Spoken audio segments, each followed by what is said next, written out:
Assalamualaikum warahmatullahi wabarakatuh. Alhamdulillahirabbil alamin wa bihi nasta'inuhu ala umuri dunya waddin. Asyhadu an la ilaha illallah wahdahu la syarikalah wa asyhadu anna Muhammadan abduhu wa rasuluh. Allahumma shalli ala Muhammad wa ala alihi wa ashabihi ajma'in. Pada kesempatan ini saya akan membahas 4 golongan orang yang tidak tersentuh oleh api neraka. Ya, kita bukan bicara kiamat ya, walaupun kiamat itu wallahu a'lam bishawab, tapi saya akan membicarakan 4 golongan orang yang tidak tersentuh oleh api neraka. Jadi boro-boro dibakar api neraka tidak tersentuh. Nah, siapa saja golongan itu? Kita ini masuk apa tidak gitu kan? Tentu harapan kita masuk. Kita ada di dalam kelompok ini. Kenapa? Karena bila kita memiliki ini semua, insyaallah Ibu, kita tidak akan masuk ke dalam api neraka. Artinya doa kita dikabulkan oleh Allah. Doa yang sering kita baca. Ya, Rabbana atina fid dunya hasanah wa fil akhirati hasanah wa qina adzabannar. Ya, ujung doa itu waqina adzabannar, jauhkanlah kami dari siksa api neraka. Dalam sebuah hadisnya Rasulullah bersabda, ya, saya bacakan hadisnya. An Abdillah bin Mas'ud radhiyallahu anhu qala Rasulullah sallallahu alaihi wasallam ala ukhbirukum biman tahrumu alaihin nar. Qalu bala ya Rasulullah. Qala kullu hayyin layyin qarib sahl. Nah, apa terjemahannya? Dari Abdullah bin Mas'ud, Rasulullah itu berkata dengan memberikan pertanyaan kepada para sahabat. Apa kata Rasulullah? Maukah kalian saya tunjukkan orang-orang yang diharamkan oleh api neraka? Jadi dia api neraka gak akan berani menjilat kita itu, membakar kita apalagi. Para sahabat serentak menjawab, mau ya Rasulullah, tapi itu apa? Gitu. Lalu Rasulullah berkata, yaitu hayyin, ya, yang pertama adalah orang yang tenang. Ternyata orang yang enggak tersentuh oleh api neraka, orang yang berpembawaan tenang. Lalu yang kedua, ya, sebelum nanti saya bahas satu persatu, layyin, bahasa Arab. Artinya apa? Orang yang lemah lembut.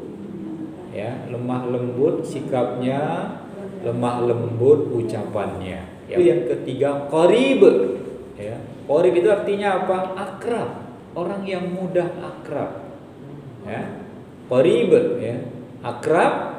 Lalu yang terakhir sahlun, yaitu orang yang memudahkan. Sekarang kita bahas, apa sih orang yang tenang itu? Orang yang tenang itu maksudnya adalah orang yang berpembawaan tenang, ucapannya tenang, bersikap tenang, dalam menghadapi segala sesuatunya tenang.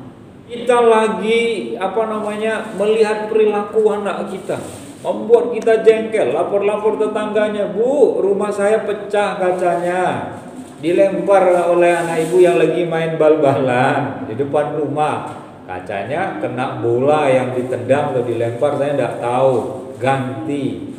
Begitu anaknya sudah mau pulang, oh ya Bu, saya ganti. Itu di sini sudah naik darah itu biasanya. Awas ini, udah gelisah kita ya.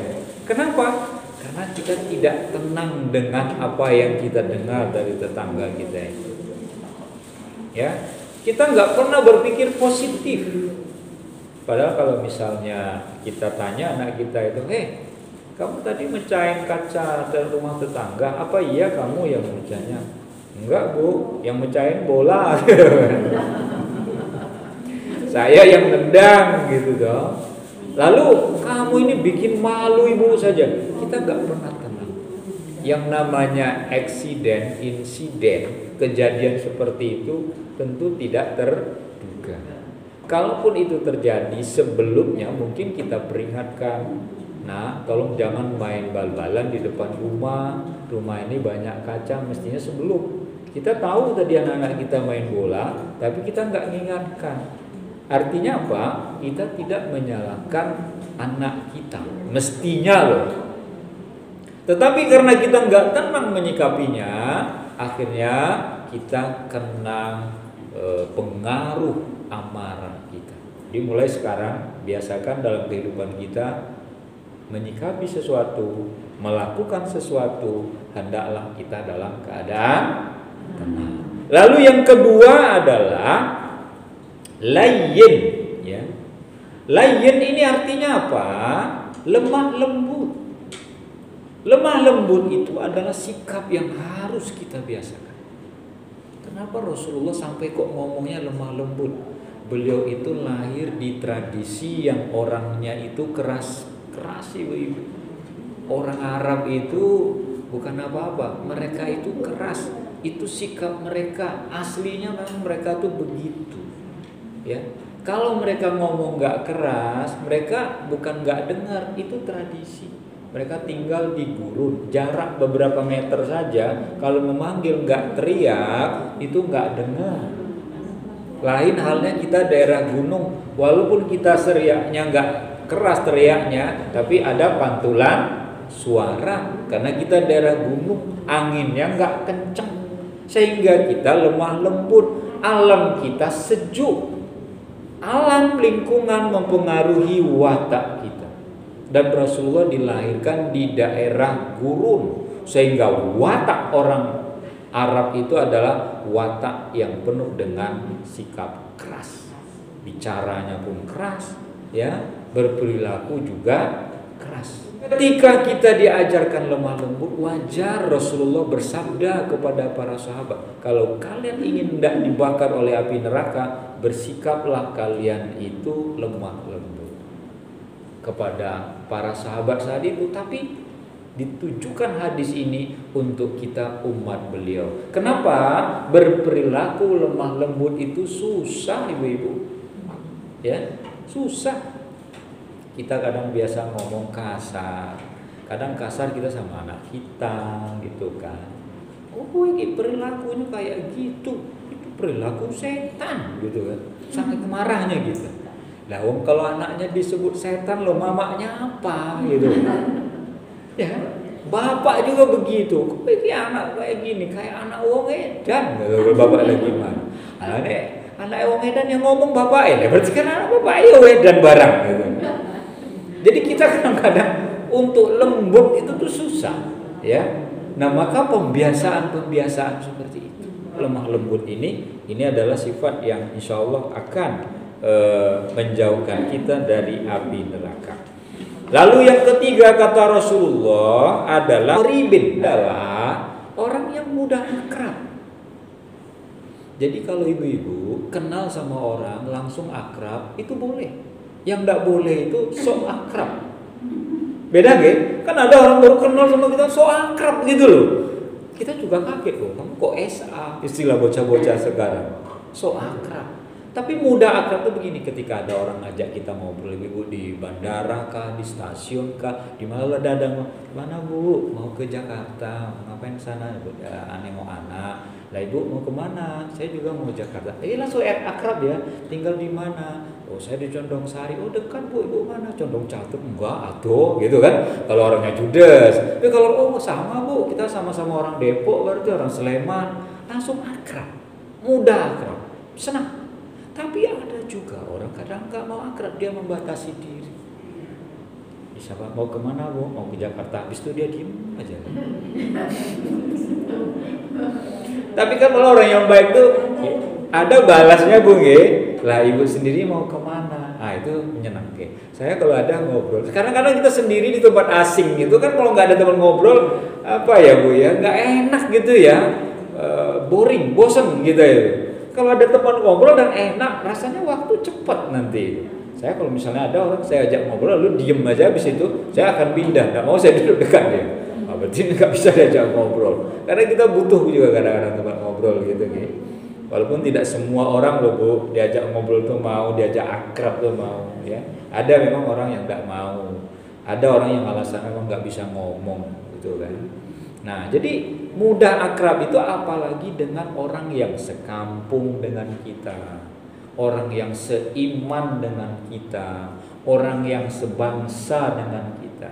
Ibu, kalau kita di sini ketemu baru kenal tuh biasa, Ibu. Tapi coba ibu-ibu merantau ke luar negeri, walaupun ibu di Sabang, satunya Merauke, rasanya itu udah kayak kakak adik kalau di luar negeri. Ya, karena kita mudah akrab, dan akrab itu membuat kita senasib sepenanggungan. Makanya kalau qoribun bahasa Arab, akrobun itu juga bahasa Arab, artinya akrab. Akrab tuh dekat. Jadi teman akrab tuh itu bahasa Arab loh Bu. Jadi bahasa Indonesia, teman akrab tuh adalah teman yang dekat. Makanya kalau ibu-ibu punya teman akrab kan, tuh Bu ya, enak ya. Kalau anak-anak sekarang nih, saya pakai anak-anak sekarang ya, karena saya harus mengerti bahasa anak muda sekarang. Itu mereka menyebutnya dengan bestie Bu. Ya. Mungkin ibu pernah dengar ya anak-anak sekarang, wah pun dua bestie loh mah gitu kan. Sopo bestimu? Bestie ki sopo? Tak kira jeneng wong wedok. Jadi itu teman akrabnya Bu. Kalau zaman kita dulu tuh namanya teman akrab. Nah, sekarang namanya bestie. Iya. Jadi bestie itu maksudnya best friend kalau bahasa Inggrisnya ya. Nah jadi kalau kita memiliki teman yang akrab itu memang beda. Lalu yang terakhir adalah sahlin, orang-orang yang mempermudah. Apa itu mempermudah ya? Sahlin ini mempermudah artinya dia nggak suka mempersulit urusan orang lain. Kenapa saya katakan begitu Ibu? Sekarang kita berurusan baik di kantoran, dengan orang, dengan lembaga, dengan apa itu, bilangnya apa? Lempar sana, lempar sana. Ini tanya sini, suruh sana. Sana, suruh sini. Kita kayak di pingpong ya. Dan prinsip itu sering kita dengar dengan istilah kalau bisa dipersulit, kenapa dipermudah? Ini jangan. Coba mudahkan urusan orang lain. Kalau memang kita bisa mempermudah, jangan dibuat berbelit-belit. Makanya polisi ketika dia menginterogasi, itu dia akan bilang itu, kamu kalau ingin kamu aman, nyaman, jujur saja. Kalau sudah berbelit-belit, itu malah semakin lama. Begitu juga hakim. Majelis hakim ketika bertanya pada terdakwa itu atau saksi ya di sidang pengadilan, kalau berbelit-belit itu malah susah. Ya. Kamu yang jujur, kok omonganmu tadi ini, kok sekarang jadi gini, yang benar yang mana? Apalagi hakim kan, di ruang sidang itu kan dia yang paling berkuasa. Jangankan kita, presiden aja kalau di sidang itu depannya hakim, dia harus menghormat pada hakimnya, karena dia yang memutuskan hukum, ya, yang memvonis, gitu loh. Makanya kalau kita punya urusan itu, biasakan kita mempermudah urusan ini, ya. Jangan kita suka mempersulit urusan orang lain. Makanya Allah dalam Al-Quran disebut ya dalam surat Al-Insyirah itu inna ma'al usri yusra, dan 2 kali itu disebut Allah ya. Sesungguhnya di balik kesulitan itu ada kemudahan. Artinya apa? Kalau kita mengalami kesulitan, yakin ada kemudahan. Tapi jangan dimulai sesuatu itu dan diakhiri sesuatu itu semuanya dengan kesulitan, ribet urusan ya. Kita misalnya mendidik anak kita ya, kita biasakan mendidik anak kita dengan cara yang mudah. Lalu kenapa kita suka mempersulit urusan orang gitu ya? Kenapa kita senang melihat orang susah? Mestinya kita itu senang memudahkan urusan orang lain. Demikian yang dapat saya aturkan. Kalau ada pertanyaan nanti monggo Ibu setelah saya tutup. Assalamualaikum warahmatullahi wabarakatuh.